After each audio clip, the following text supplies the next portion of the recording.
some of our listeners might have heard your story or listened to you on Dave Rubin's show, but I would love to start off by just telling your story. What happened? Okay, a lot has happened, but I will try to condense it as much as possible. So I was born and raised in Canada, and my mother was the second wife to an Egyptian man. So in Islam, men can marry up to 4 wives concurrently. And so this man had 2 wives, and my mom was his second wife. So the first one is his legal one. She was a Canadian convert to Islam. And the second one was my mom, who was not legally his wife, but Islamically she was his wife. And before my mom married him, we had a pretty secular, normal upbringing. So even though my mom was born and raised Muslim as well, she wasn't really practicing. Her family wasn't really practicing. And she didn't really raise us with that much of an Islamic environment. But once she married this man, everything changed. And she all of a sudden started to wear hijab, which means to cover her hair. And demands were made on us. Like we had to start reading Quran and praying 5 times a day, and no longer allowed to have non-Muslim friends, which was the worst part for me. And no longer allowed to ride a bicycle because I'm a girl. No longer allowed to go swimming because I can't show so much skin. And just everything was haram, haram, haram, forbidden, forbidden, forbidden. Music is forbidden. He would break our records. Like, you know, my life completely changed when he entered our life. And then when I was about 9 years old, hijab was put on me, and I was sent to an Islamic school in the local mosque. So I was very immersed in that Islamic community. My mother was the head of the Islamic Studies department at that school. So she was like a pillar of the community.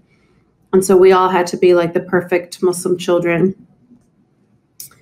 And then once I graduated from high school, I was forced into a marriage with a man that my family thought was strong enough to control me, because I was always questioning, and I was never quite the dutiful Muslim daughter that they wanted me to be. So they decided that they'd marry me off to somebody who would control me.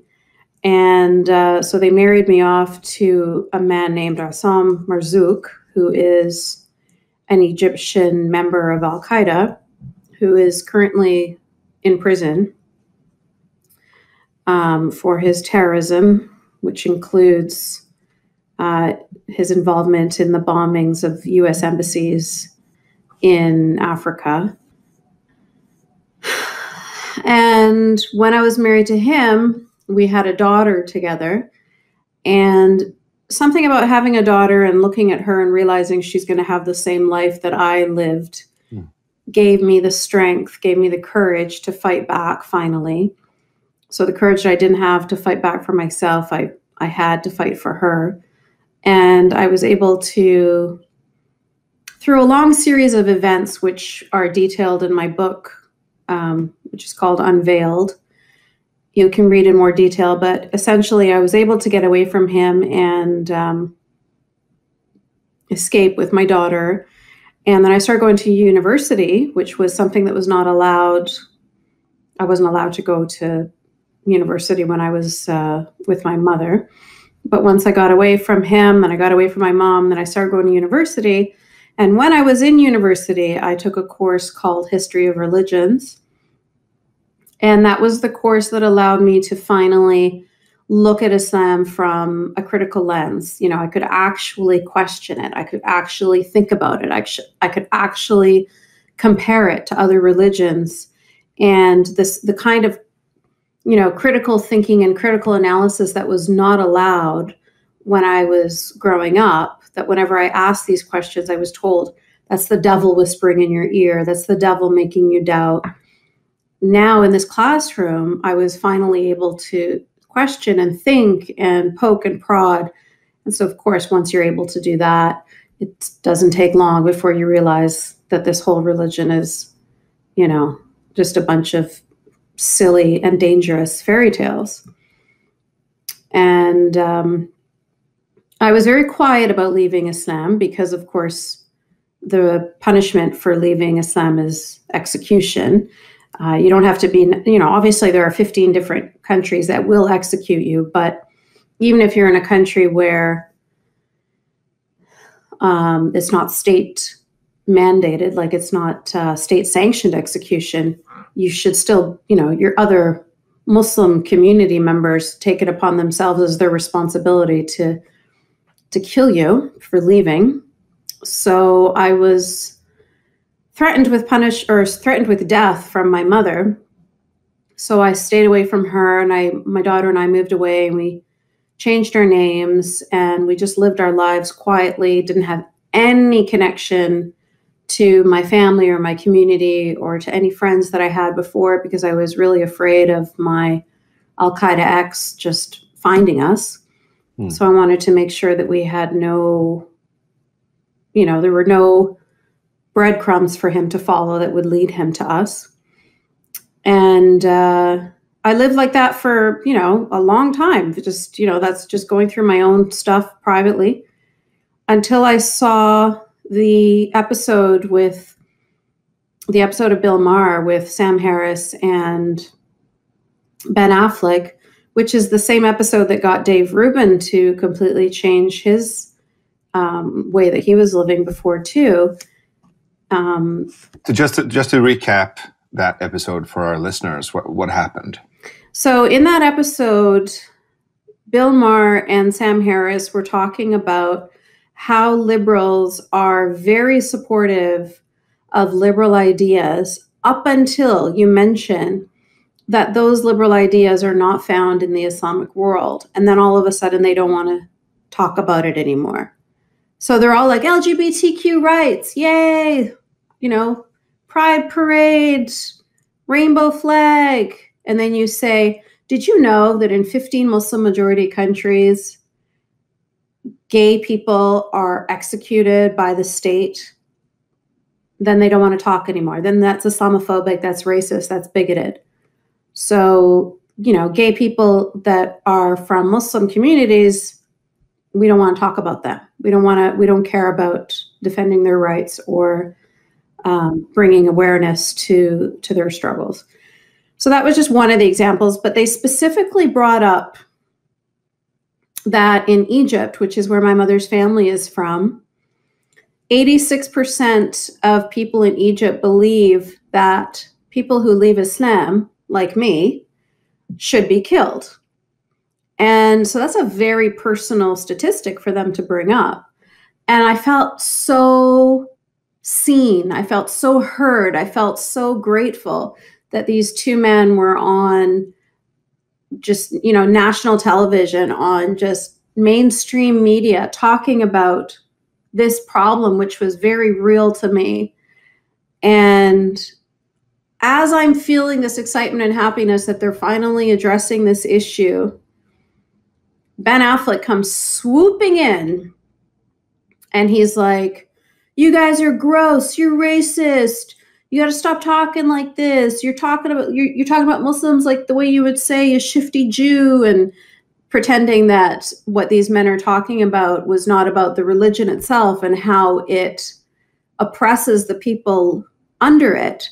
But he started to act as if these men were being racist or bigoted towards Muslim people, which was not at all what they were doing. And Sam very clearly made a distinction between criticizing the ideas versus being bigoted towards the human beings. Yeah. And it's so ironic that Ben Affleck had this meltdown, considering he starred in a movie called Dogma, which was all about criticizing the religion of Christianity. And so he understands that you can criticize dogma, you can criticize religion without being a Christianophobe or whatever. Like nobody would ever accuse him of being bigoted or prejudice or racist towards Christian people. Everybody understands that he's criticizing the dogma. But when it comes to Islam, all of a sudden people's brains just misfire and everything just goes haywire and they can't just follow the same thread of logic. I don't understand what happens when Islam comes up, but it definitely gets treated differently than any other ideology or any other religion. So this is where it gets really interesting, because I agree with you that there's something about this topic which is sensitive and it's triggering people and it's keeping us from being using logic or being rational. And I've watched this clip several times.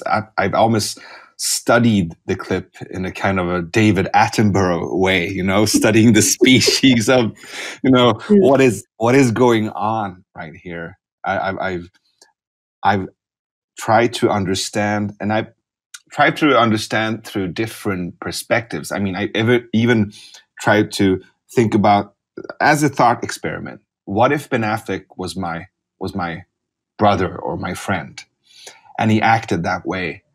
And I really wanted to understand him and really get to the core of why he was acting that way, and not painting him out to be this, reactive, stupid lefty or liberal, but really trying to understand him.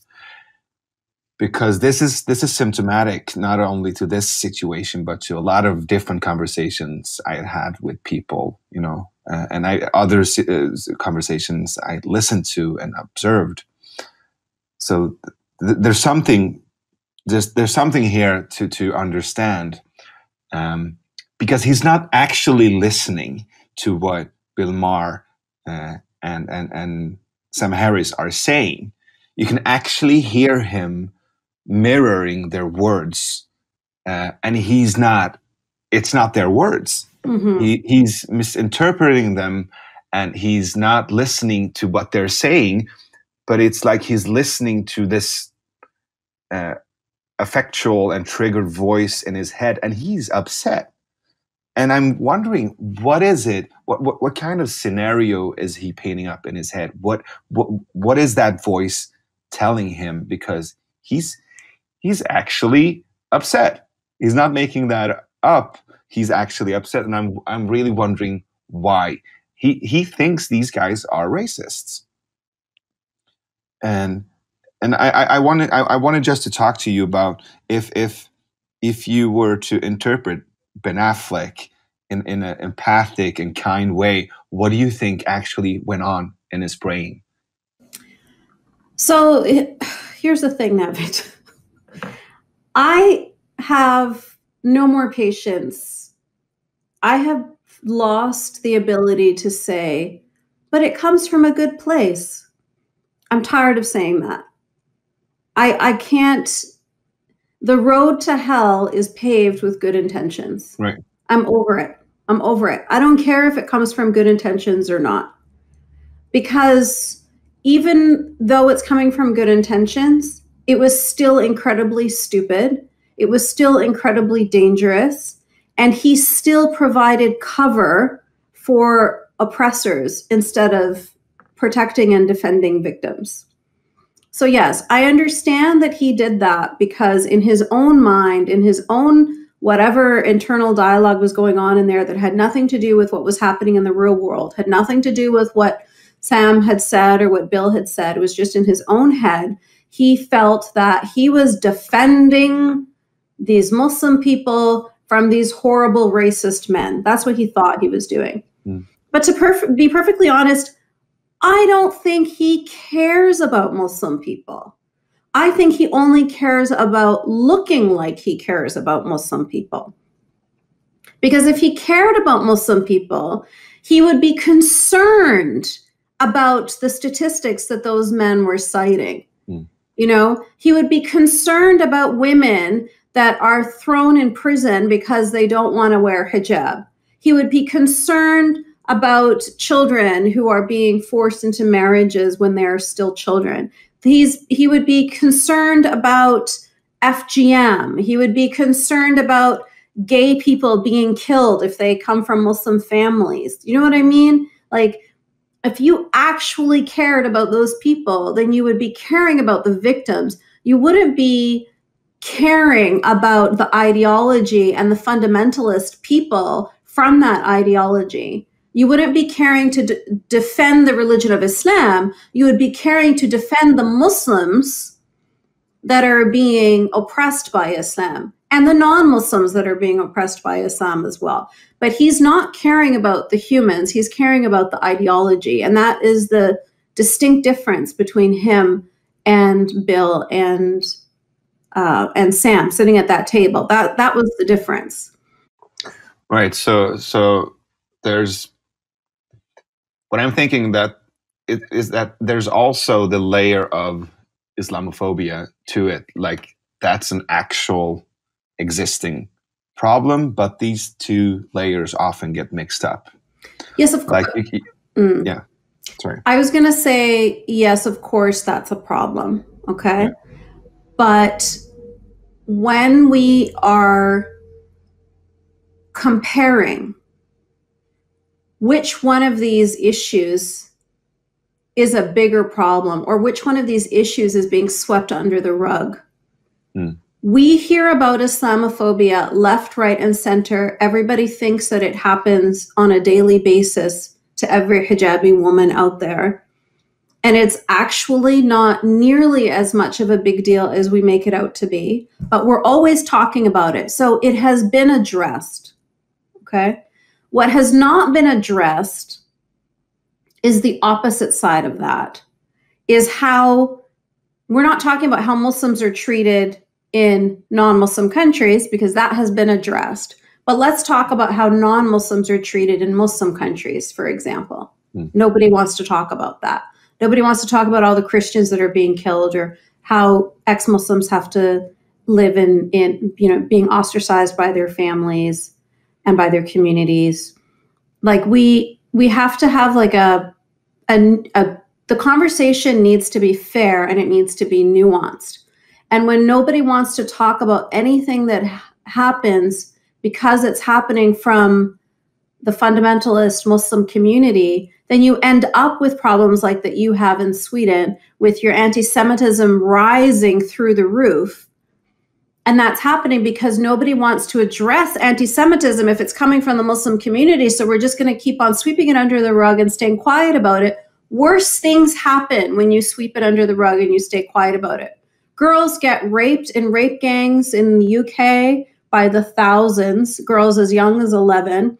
Like, all sorts of horrific things happen when you refuse to address an issue, when you refuse to talk about an issue. And I think why do you think that is? Why do you think that it's harder to address that issue? I think a lot of it has to do with fear, because they see like Charlie Hebdo and they see the Trucks of Peace, and so they feel like if we criticize Islam, then they're going to attack us. So there's two issues there. So first of all, if you could just look at the bravery of people in countries like Pakistan and Bangladesh and Iran and Iraq and all over countries where Saudi Arabia, where people are they are lashed in the streets, they are hung by cranes, they are beheaded, they are shot in the head, they are imprisoned for speaking out against Islam. Right. And when we're here in the free world, where, in America, where the very First Amendment includes free speech, people aren't forced to keep their mouths shut, but they are forcing themselves to keep their own mouths shut. It's a self-imposed blasphemy law. And what we have here are jihadis and Islamists both wanting to do the work of, number one, spreading Islam, and number two, stopping the criticism against Islam. But they're doing it in two different ways, of course. You have the jihadis that are going around just stabbing people on different bridges in London or whatever. And so that scares people physically from speaking up against Muslims. And then you have Islamists who are people who are in nice suits, you know, and trimmed beards, and they don't use violence, but they will create terms like the term Islamophobia, which also forces people into silence. So both groups are achieving that same goal of silencing the criticism against their religion, but they're using two different methods. One method works really well in the Muslim world, and the other method works really well in the non-Muslim world.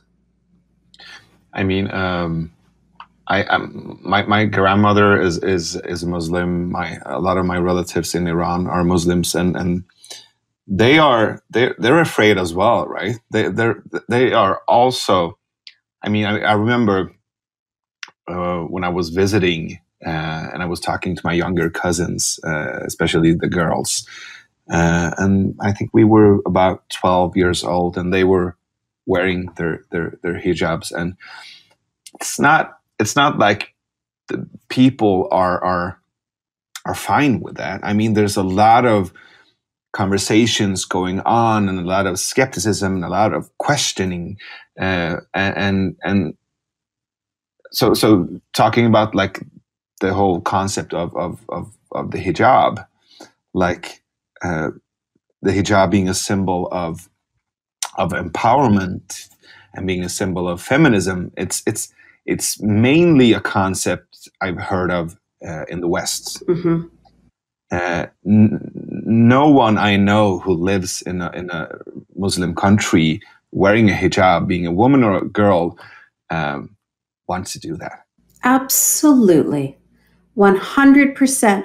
And this is why I always say, if you just allow people the freedom to think, if you separate mosque and state, can you imagine just the art and the literature and the music and the humanity that will come out of Iran once the Islamic regime just removes this, you know, this tyranny that they have holding the people down? I mean, it's just going to be a tsunami. The world, it can just sit back and just appreciate all of the beauty that's going to come out of that country, you know, and that's just one country out of all of these, like almost 60 Muslim majority countries where people are just being held under this tyranny, and we don't get to see what they offer the world. It is it's really sad when you think of it from that perspective. But yes, you make an incredibly important point. Muslim people are the very first victims of Islam. They're the very, you know, as soon as they're brainwashed from birth into this ideology and they're forced not to question it and they're forced not to speak out about it, they are shackled, men and women, you know, obviously women to a greater degree.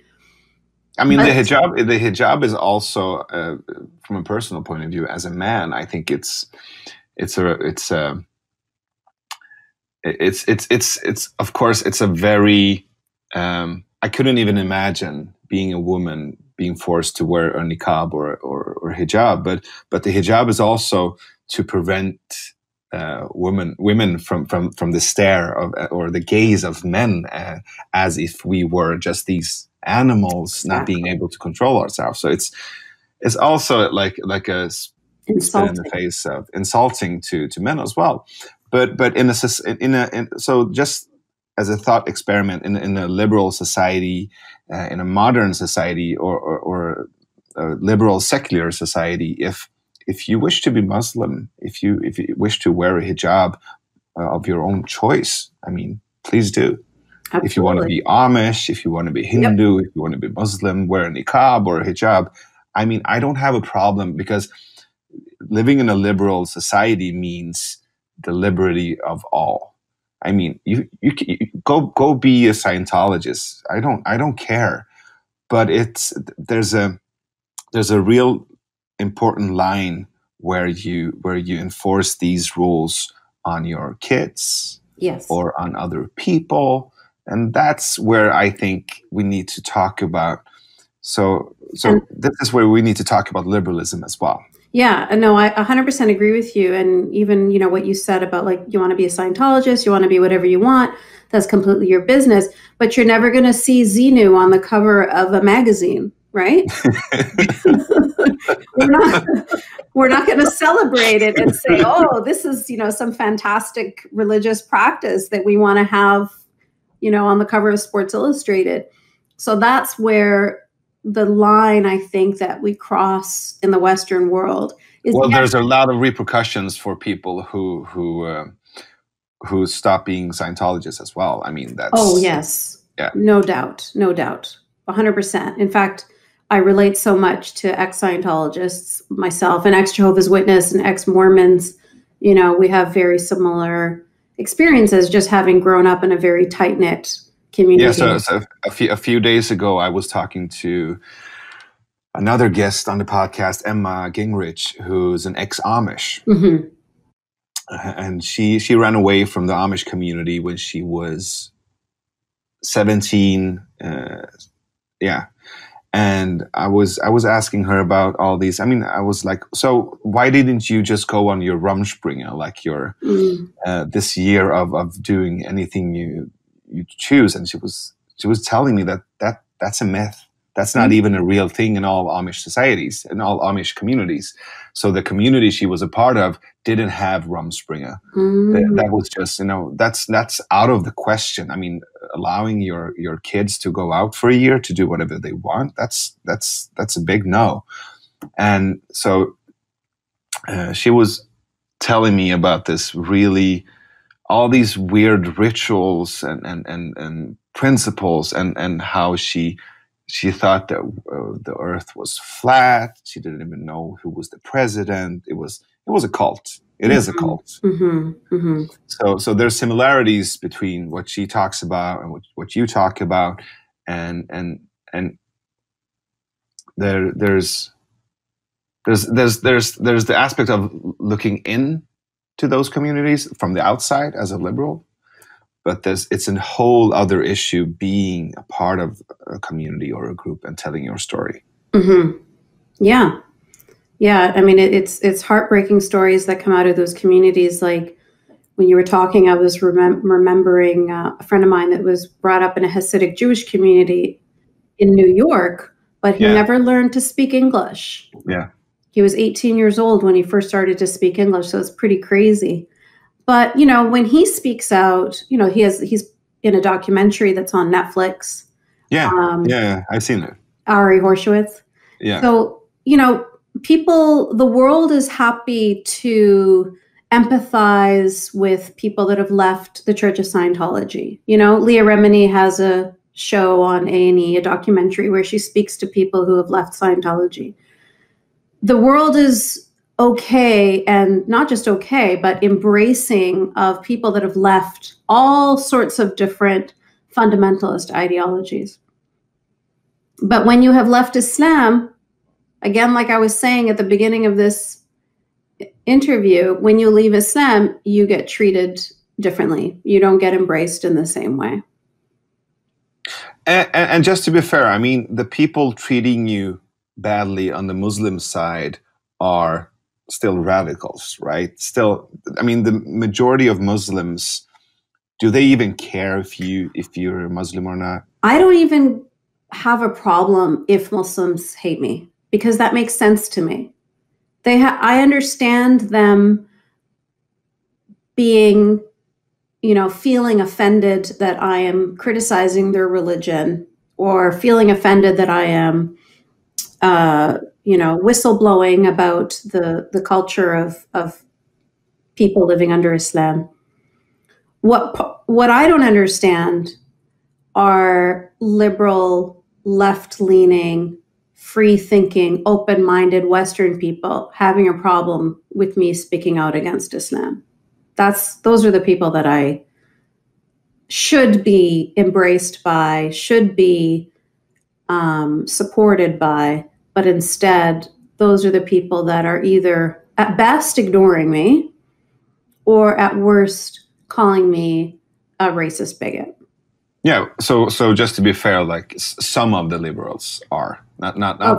Course, I no. mean, just there's a lot of people like myself and Sam and Dave and a lot of people actually believing in liberalism and seeing that you're being treated unfairly. Let's just assume that everything, when we speak in generalizations, that there's always a hashtag not all. Yeah. I never mean all. Yeah, I mean, it's important to me to point out because there's hope in that as well. Like there are people actually believing in liberalism for all, Of course, yeah, and also supporting you in you sharing your story and being part of this conversation. But I'm still curious. I'm radically curious about what you said. Fear. I mean, fear of repercussion, fear of terrorism, fear of violence. I'm curious to see what liberals need to work on. I mean, there's the idea of liberalism is a beautiful idea, but in practice, wow, it's a hard manifestation of a really radical idea. I mean, freedom for all, that demands something for you. That puts you need to put a lot of effort and courage in that practice. You need to assume the best in humanity, and you need to make sure that people are educated. Yeah. But I think that's the basis of it. That's the basis of it, yeah. I think that what they need to do is stay consistent with their values. So let's just take this Iran uprising revolution that's happening right now as the example. So right now, if they were to stay consistent with their values, they would look at these people in Iran that are literally risking their lives. I mean, 1,500 people, as a rough estimate, were murdered by this Islamic regime, protesters, just murdered in cold blood and left their bodies just like left in the, rivers and lakes and just on the streets. So we know that this is an incredibly tyrannical dictatorship. Naturally, if you were to stay consistent with your liberal values, you would 100% support the protesters on the streets right now, the same way we're supporting the protesters in Hong Kong. But instead, what you see are people putting their own politics and basically, narcissism of their own navel-gazing ahead of their values. So they don't like Trump. And if supporting the Iranian people looks like it might be supporting Trump, then they won't do it. They will be against the protesters and support the regime so that their own political,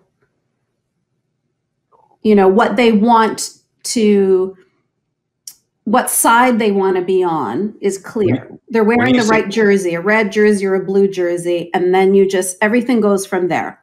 So it's not about their values, but it's about their political team.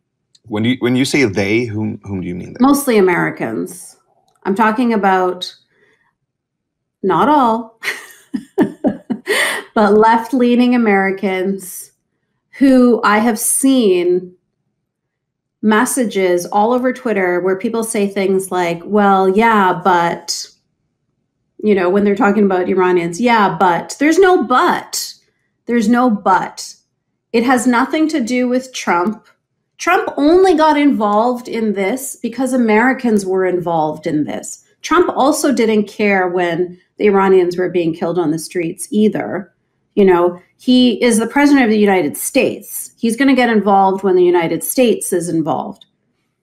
But that's not relevant. If you are a liberal person and you believe in liberal values, then who the president is or when he gets involved or what he's doing or whatever is completely irrelevant. All you need to be looking at are, who are these people and what are they fighting for? Are they fighting for freedom? Are they fighting for liberal values? If so, then I support them and I stand with them. And that's end of discussion. So look, I'm thinking that every ideology, when it's exaggerated, it goes into a shadow. So when you exaggerate conservatism, it goes into stagnation. If you exaggerate socialism, it goes into really stupid groupthink. And I believe that if you exaggerate liberalism, it goes into apathy. I mean, it's just this passive allowing things to happen. Mm-hmm. And maybe that shadow is showing itself in that we don't take a stance, that we don't stand up for the liberal values. Yeah. That is just too on the nose. That's really depressing, because I really see what you're saying. Because back in my day, like when let's talk about like when the Berlin Wall fell or something like that, we weren't apathetic. Hippies were not apathetic. Like liberals really cared in those days, and they were full of energy for liberal values. But I can definitely see the apathy now. I mean, liberals are still acting upon their principles. I mean, we go after different kind of oppressors. We stand up for LGBTQ rights in some areas. We stand up for women's rights in some areas. But I think it's this filter of, and I think it's narrowed down to Islam, and I think we went through this whole reason for it to be people are afraid, and there's a lot of fear. But I want to get back to the ideology of Islam. I mean, you had a lot of your own experience. You also had your academic pursuit of the ideology, and I was meaning to ask you, do you believe that the idea itself, like the ideology itself, is the reason is the reason for what's happening, or it's the interpretation of it? Is it Islam itself as an idea, or the people being the problem, like the radical people? Well, the thing is, these radical people become radicalized because of the ideology. So if you take, for example, my ex, he became a jihadi because his religion taught him that was the best kind of person to be. He wasn't just born and raised a sociopath wanting to go around and murder people. He was a person who wanted to please his God, and if his religion is telling him that the best people are the ones that lose their lives in the name of Allah, then he wants to be among those best people. But I mean, that if all Muslims were to follow that idea, I mean, how come then not all Muslims are martyrs or suicide bombers or because jihadists? Not all anything of any ideology follow their religion exactly literally. Yeah. That never happens. Right. First of all, only 15% of Muslims even speak Arabic, can even read it, even understand what the Quran even says. Most of them are just learning from whatever their imam tells them. And if they happen to have the kind of imam that wants to preach that Islam is peace and love, then they are going to learn that Islam is peace and love. They're not learning from the actual religion itself. Very few people do. People like my mom, who went to Al-Azhar University in Egypt, she definitely learned about the religion from the source.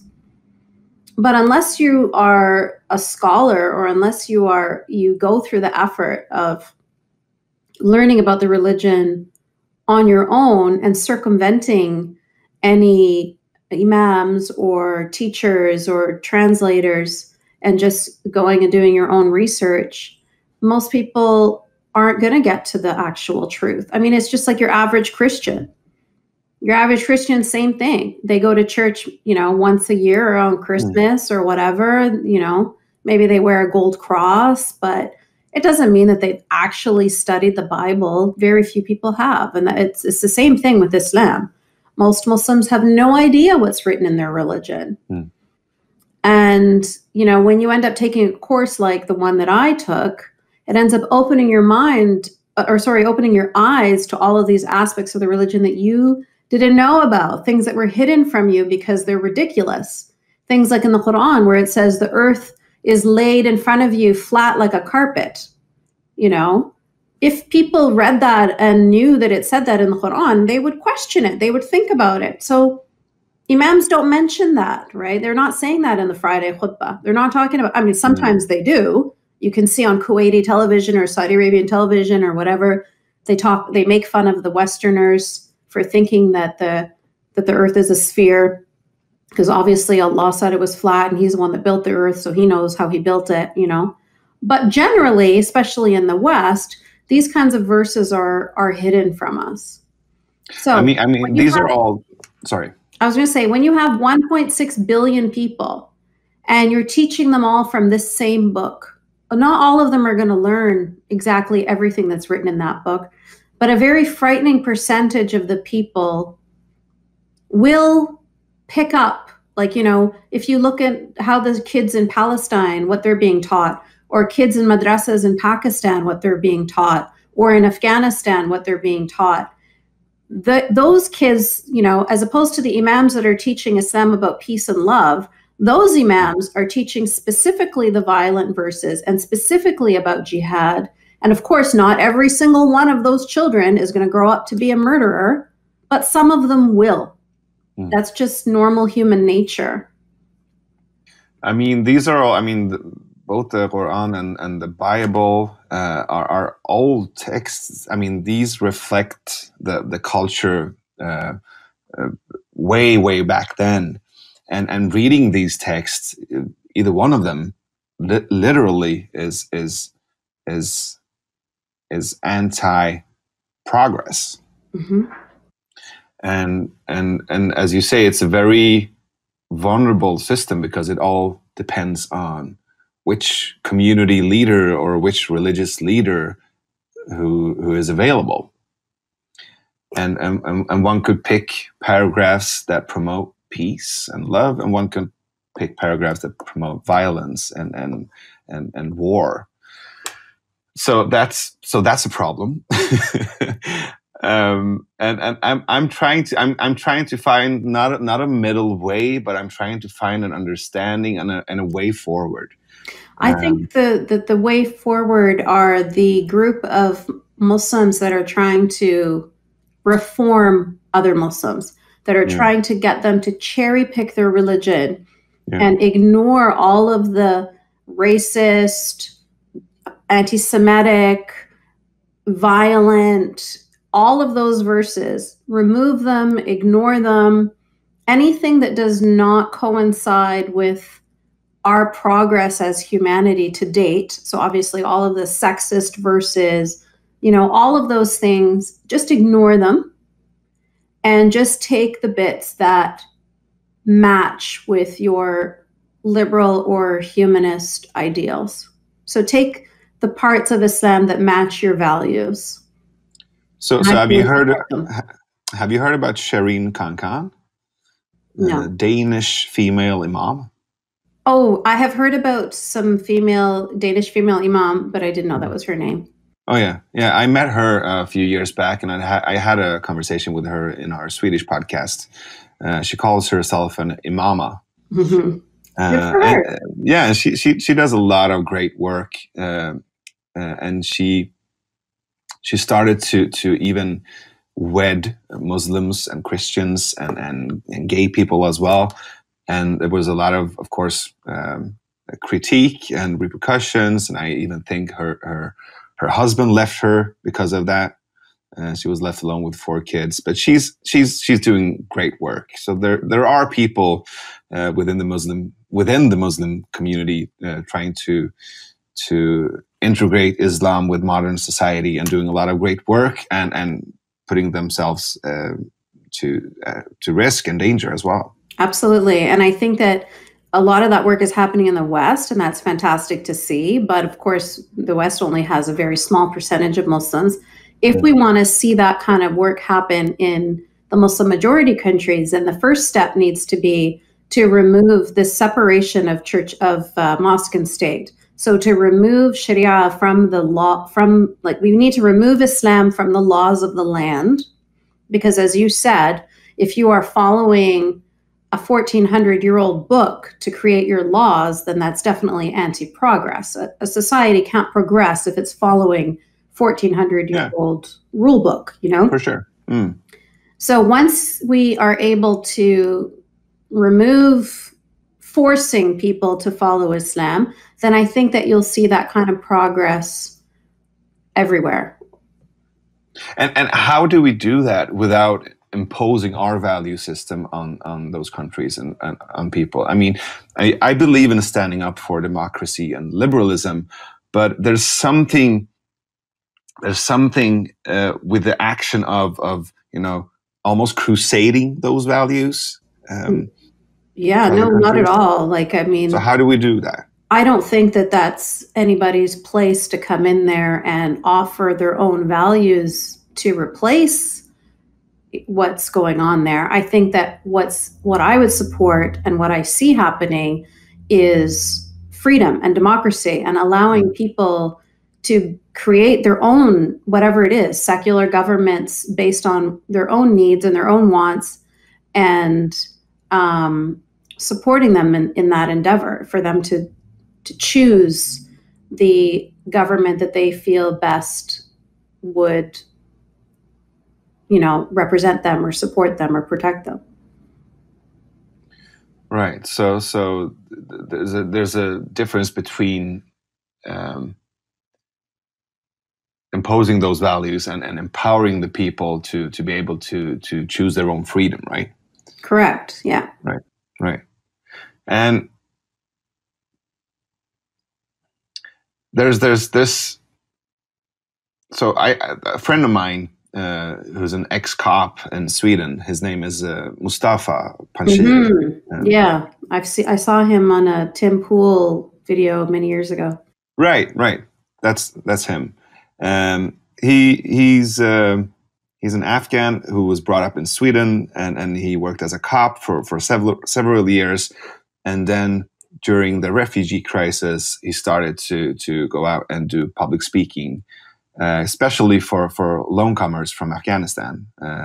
These groups of young men without any big brothers, any male role models. He just went out on a tour and did these workshops, telling them about Swedish culture and the do's and don'ts and the cultural codes. And we've been talking a lot about the soft bigotry of low expectations, me and Mustafa.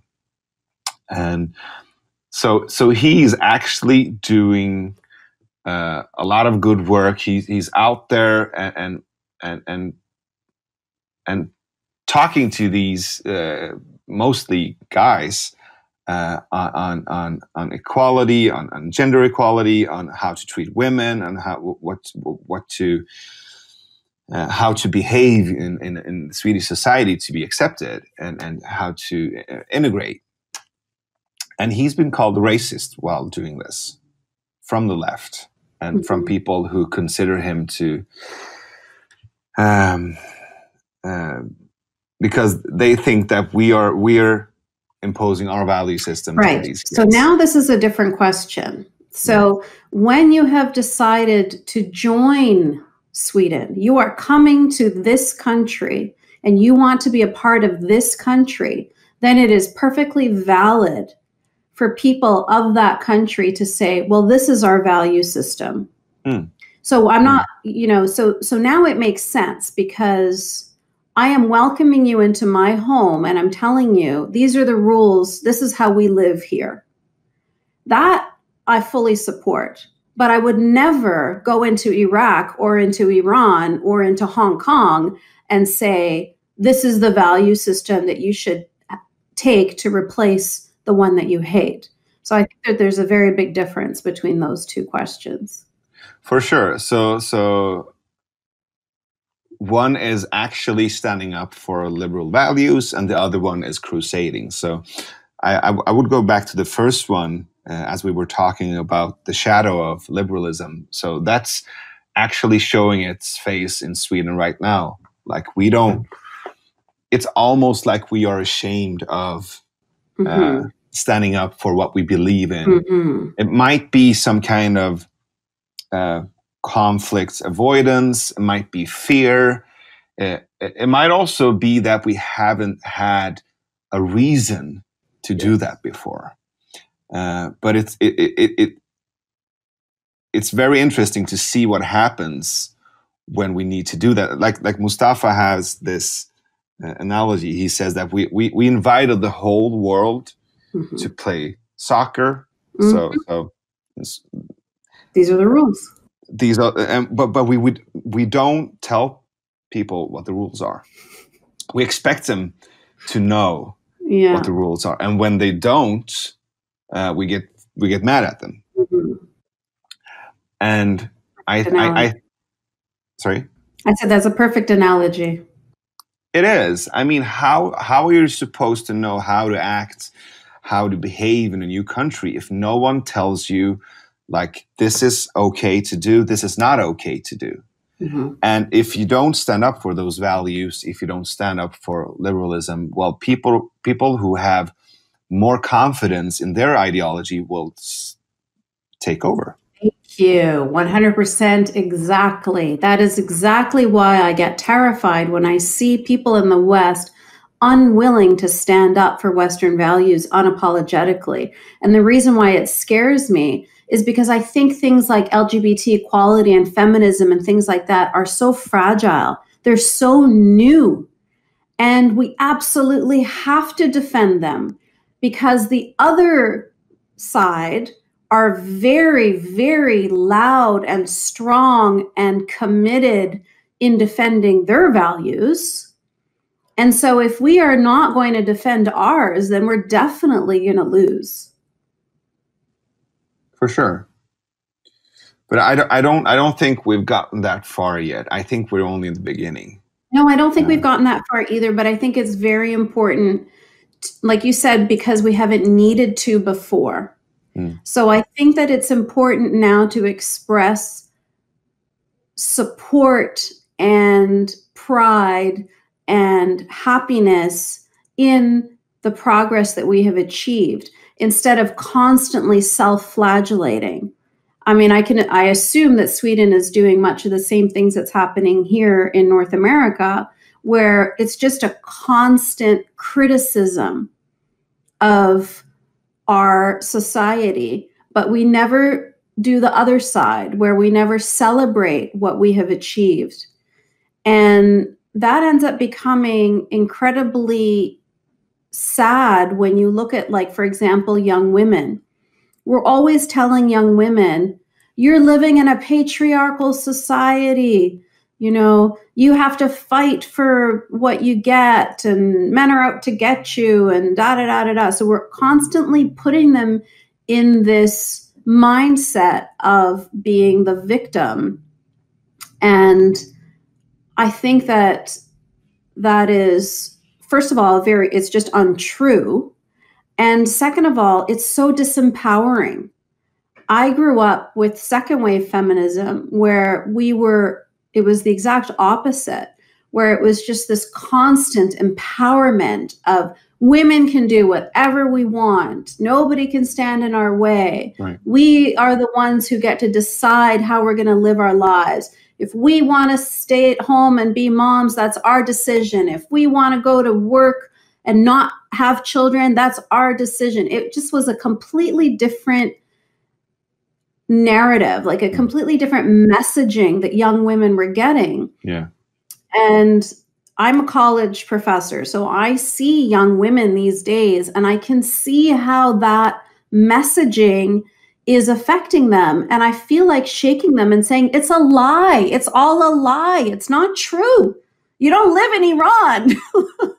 You know what I mean? Like, and even Iranian women, actually, you know, to be perfectly honest, they're the strongest women on the planet. I mean, they're far from victims.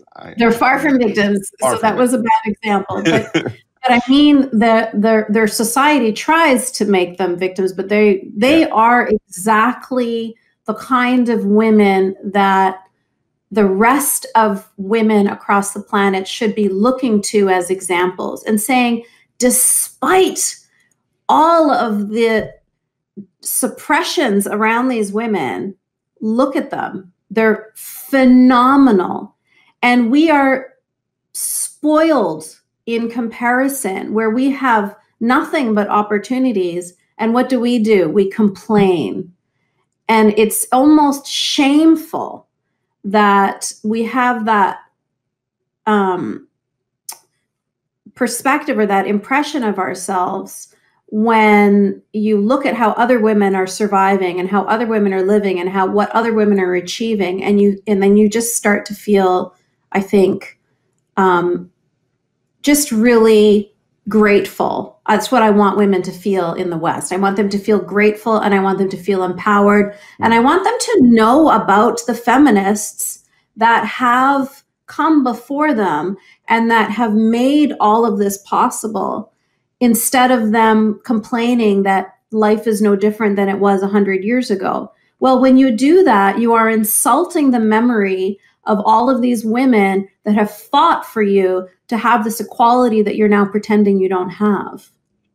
I think that applies to not only women, but I think that applies to people in especially in Sweden or in the Scandinavian countries who have reached that level of liberalism or liberal democracy. I think that would be another shadow, if I may, of individualism, which is entitlement.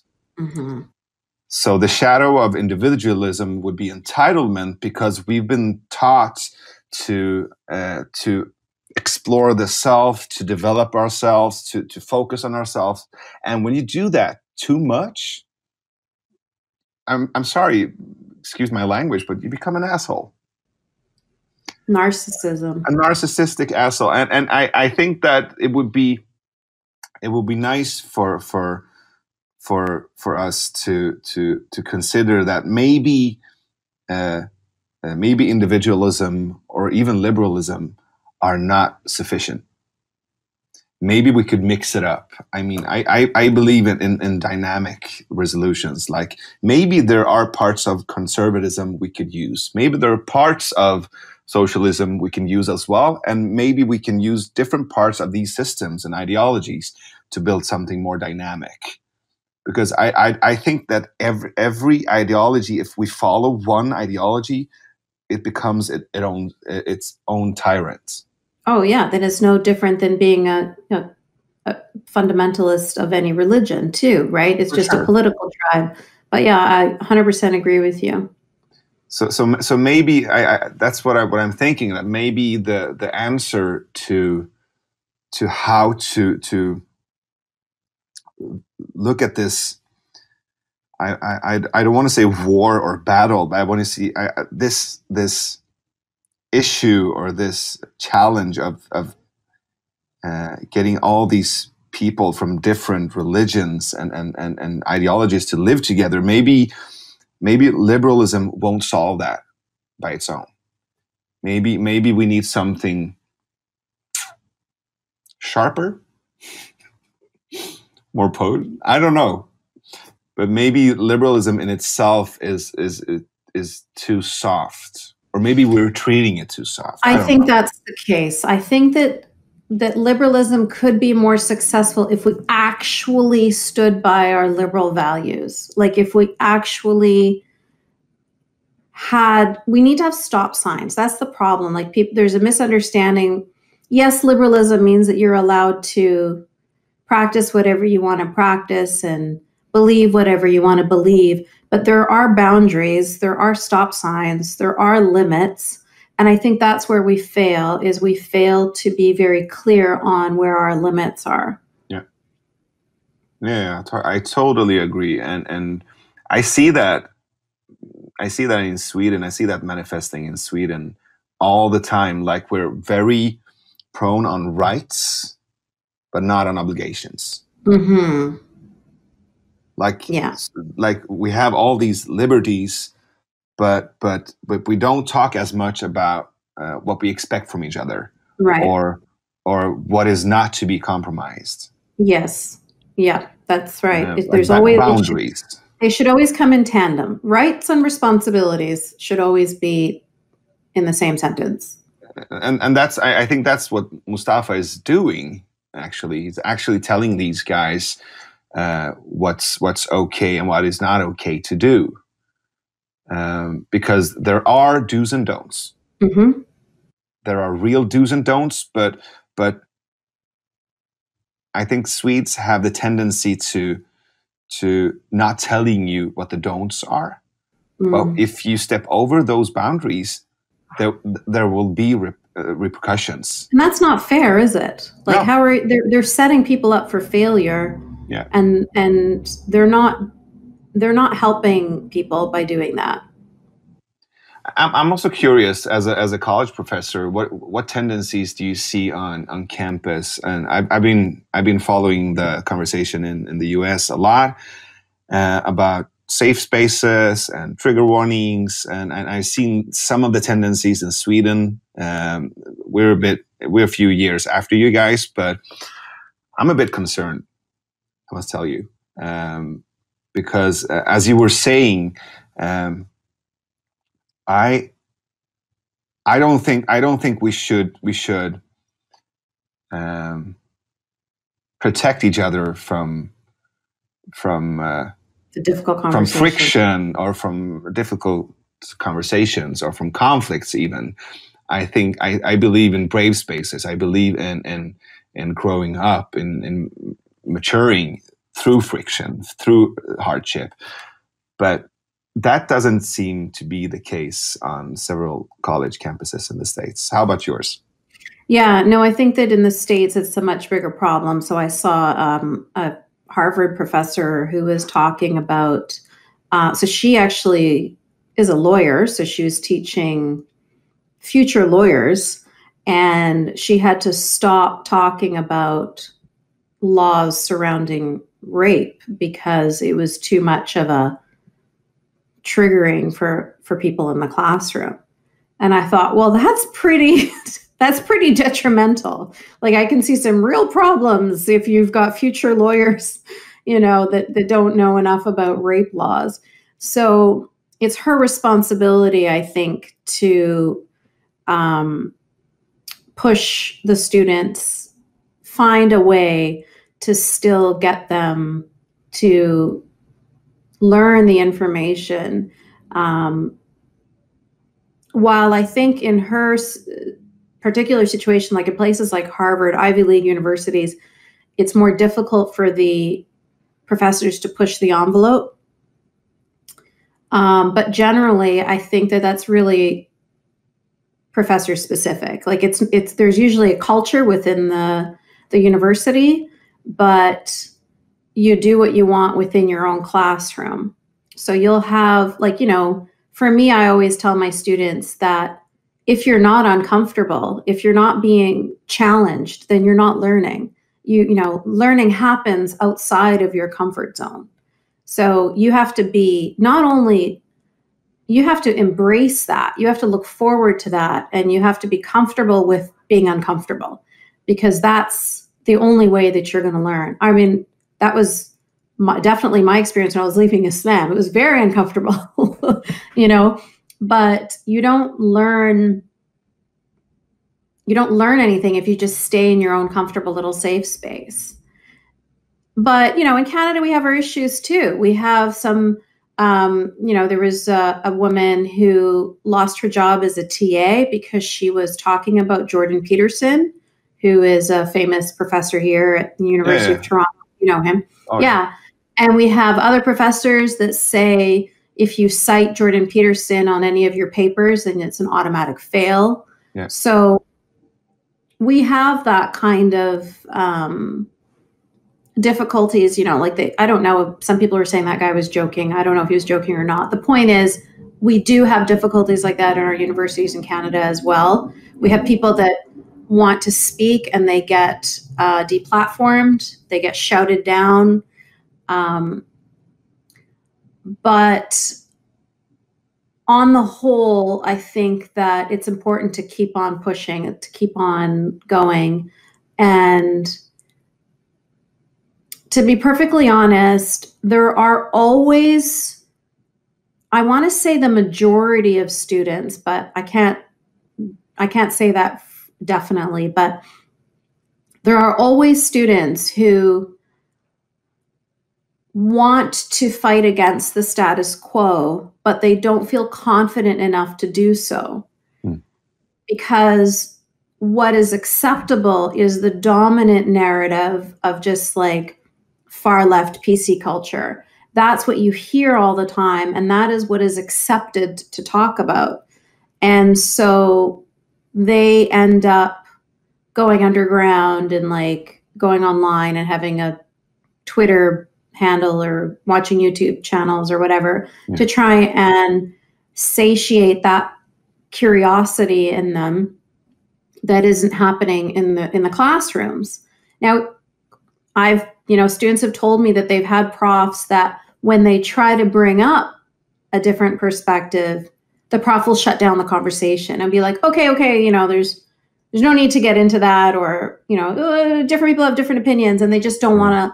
They don't want to offer counter narratives. They don't want to offer counter perspectives.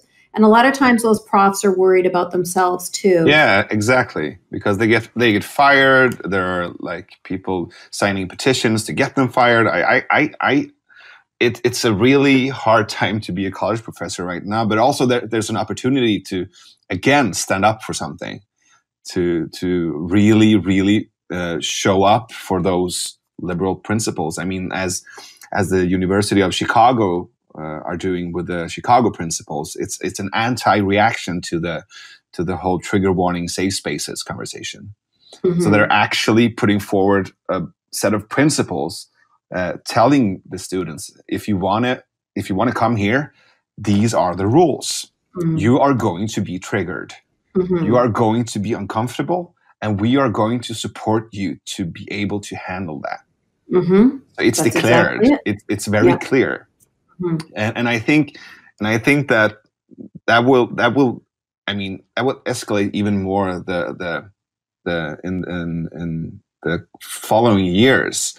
I think again this is only the beginning, and I'm both a little bit terrified and curious to see what happens, but it's clear to me that it's not only one reaction, but there's also an anti-reaction to the whole safe spaces.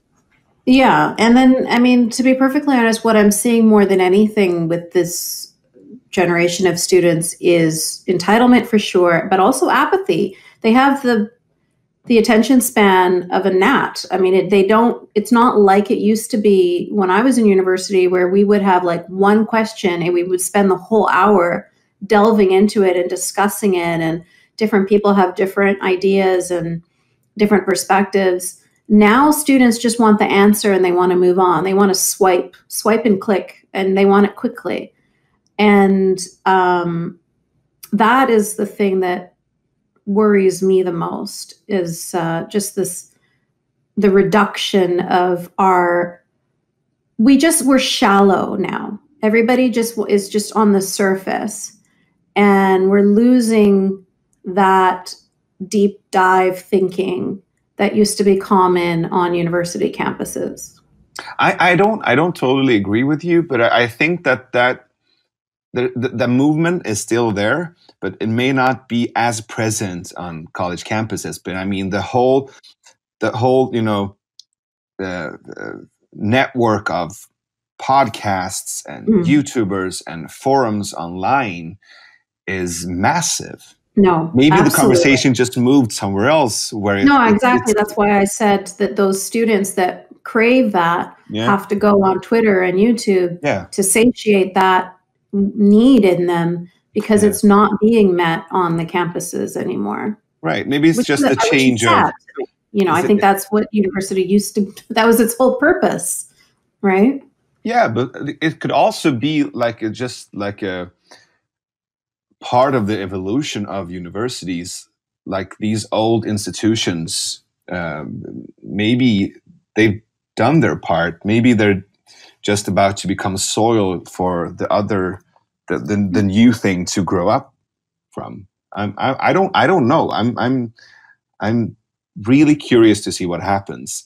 But what I do know is that, as you were saying about the shallowness and also the lack of attention, I think especially the issue of Islam and Islam versus modern secular society, that's a complex issue.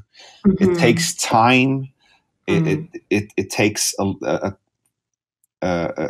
you need to have a capacity to digest complex issues, and that takes time. It takes focus, and it's not done in a haste. That's why there are no shortcuts, and it's probably going to be an issue for decades to come. But maybe the universities are not the place to solve this issue at all. Maybe it's done in a new manner that we don't know of yet.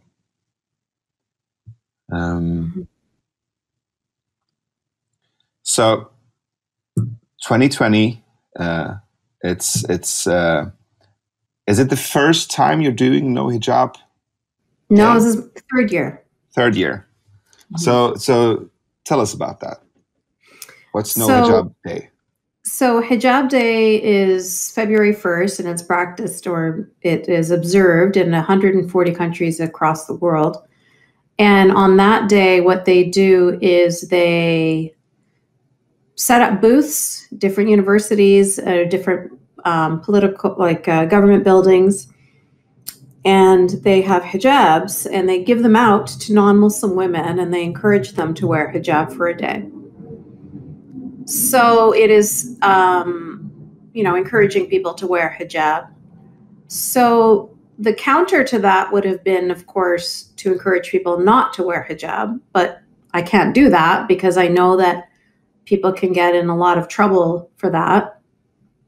Even here in Canada, a young 16-year-old girl was killed for not wearing hijab. So I would never ask somebody to not wear hijab.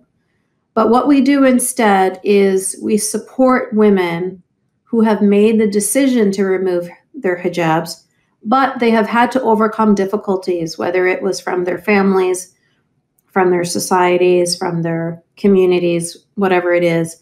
So it's a day for us to celebrate those women, encourage them to share their stories with us, and just for us to applaud them. And they have had to deal with a lot of backlash and negativity. So this is just a day where we get to share positivity, and that's what it is. So the hashtag is No Hijab Day, as well as hashtag Free From Hijab. Thanks for clearing that out. I know you have an appointment soon. I'm just wanted to invite you to tell our listeners, how can they find you? Are you? It's Twitter, right? And so I have a website, yasminemohammed.com. I'm also pretty active on Twitter, and I also run an organization called Free Hearts, Free Minds. So I hope that your listeners will look that up. So that's just www.freeheartsfreeminds.com. And that organization helps free thinkers who are living in the Muslim majority world. So they're living in circumstances where they cannot share their apostasy publicly, and that causes all sorts of trauma. And so if you go to my website, if you go to the website for freeheartsfreeminds.com, you can click on testimonials and read about how we have helped people through our organization. And hopefully you will be encouraged to donate. And also your book is out, Unveiled. Can you find it as an audiobook as well? Yeah, here it is, Unveiled.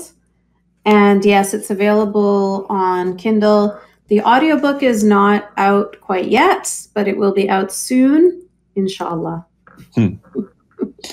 I really appreciate your work, Yasmine. Thank you so much for being on the How Can We podcast. I hope to talk more to you soon. Finally, just as we ask all of our guests, who would you like to see on the podcast, or who would you like us to invite as a guest on the podcast?